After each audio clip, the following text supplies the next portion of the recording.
तत्र सुतावानकदुन्दवे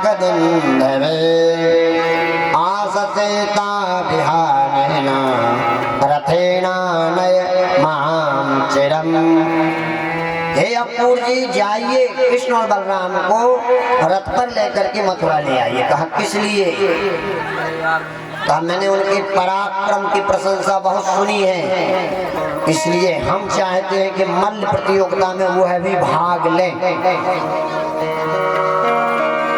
इस बहाने से कंस ने कृष्ण और बलराम को बुलवाया। अक्रूर जी दोपहर के समय नंद बाबा के दरवाजे पर रथ को खड़ा कर दिया।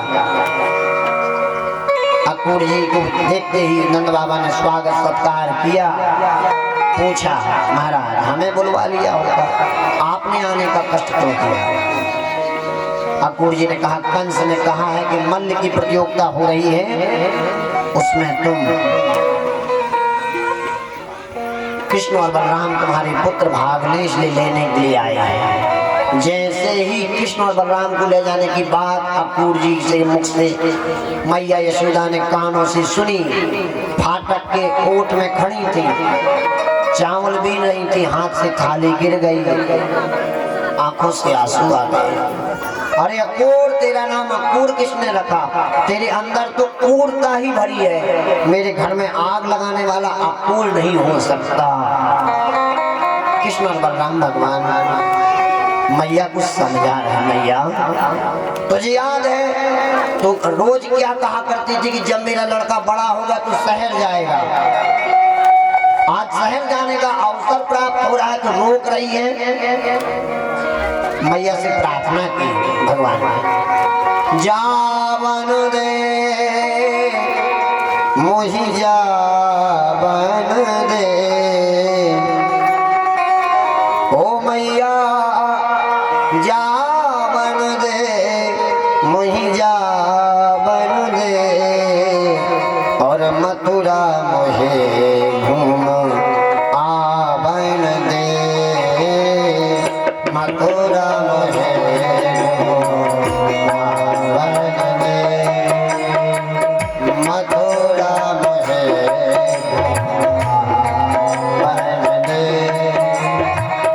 जावन दे मोहि जावन दे, जावन दे मोहि जावन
यज्ञ की आई खबरिया, घूम आऊं मैं मथुरा नगरिया।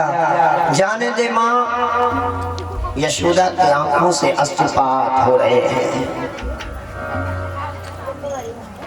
अरे कन्हैया, तेरी मीठी मीठी बातें मुझे समझ में आती नहीं। बड़ा चंचल स्वभाव, घी की पूरी बनाई।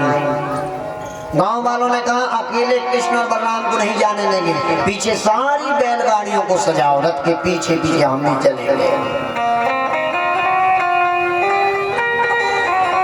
अक्रूर जी के रथ पर सवार हुए भगवान श्री कृष्ण और बलराम, और पीछे पीछे मथुरा वासियों की गाड़ियां। जैसे ही रथ चलना शुरू हुआ, रास्ते में सारी गोपिकाएं लेट गई। अक्रूर जी ने कहा भगवान श्री कृष्ण, यहाँ से रथ चलाना मेरे बस की बात नहीं। क्यों? कहा यहाँ सारी गोपिकाओं ने रास्ता को बंद कर लिया है। भगवान रथ से नीचे आया, समझाया तुम्हारे प्रेम के वशीभूत होकर के यदि मैं ब्रज में रह जाऊं तो जिसके लिए मेरा अवतार हुआ है, अवतार किसके लिए हुआ है? वेद व्यास ने लिखा ना, तवा अवतारा खल निग्रहाय। मेरा अवतार खल पर निग्रह करने के लिए हुआ है, दुष्टों का विनाश करने के लिए। इसलिए मुझे जाने दो, प्रेम की डोरी में मत बांधो गोपिकाएं।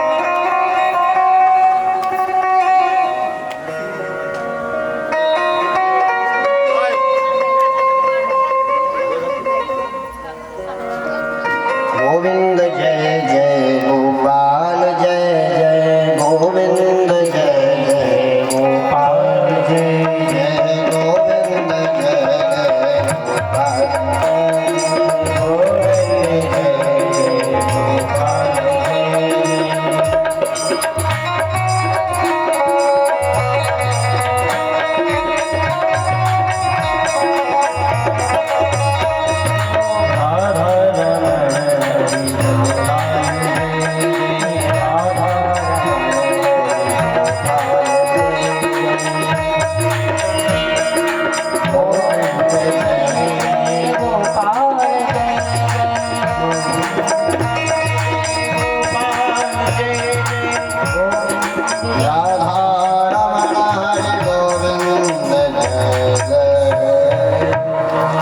वृंदावन बिहारी लाल।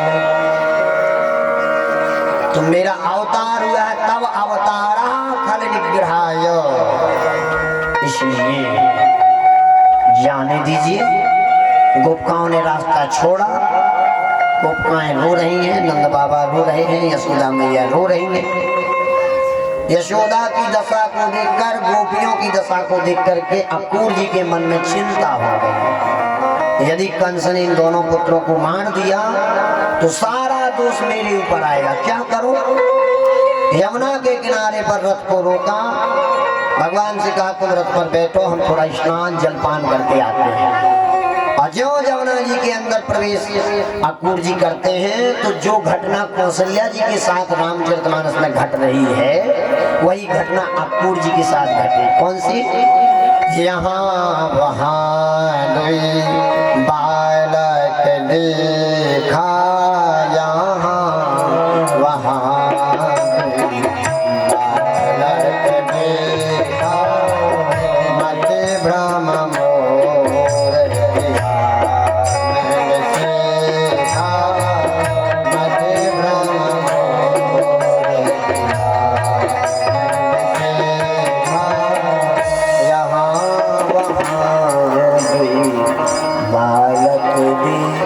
वही कृष्ण रथ पर सवार है, वही कृष्ण यमुना जी के अंदर है। जमुना जल से बाहर जब अक्रूर जी निकले तो कृष्ण रथ पर, और जमुना जल से अंदर जब अक्रूर जी जाए तो कृष्ण जमुना के अंदर हाथ जोड़े।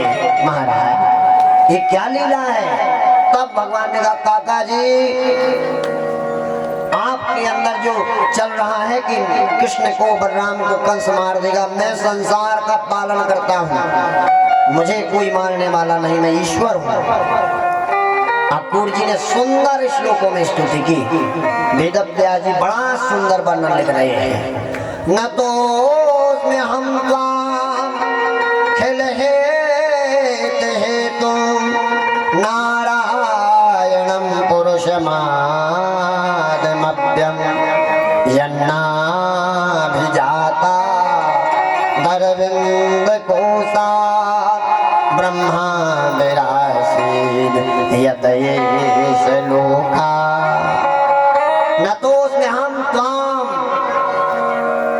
अखिल तुम, हे भगवान संसार के जगत उत्पन्न करता समन करता, आपको मेरा नतोष में हम प्रणाम है। कहा क्यों क्यों प्रणाम कर रहे हो? आद्या पुरुषाः नारायणाः, आप ही आदि पुरुष हैं, संसार के सबसे पहले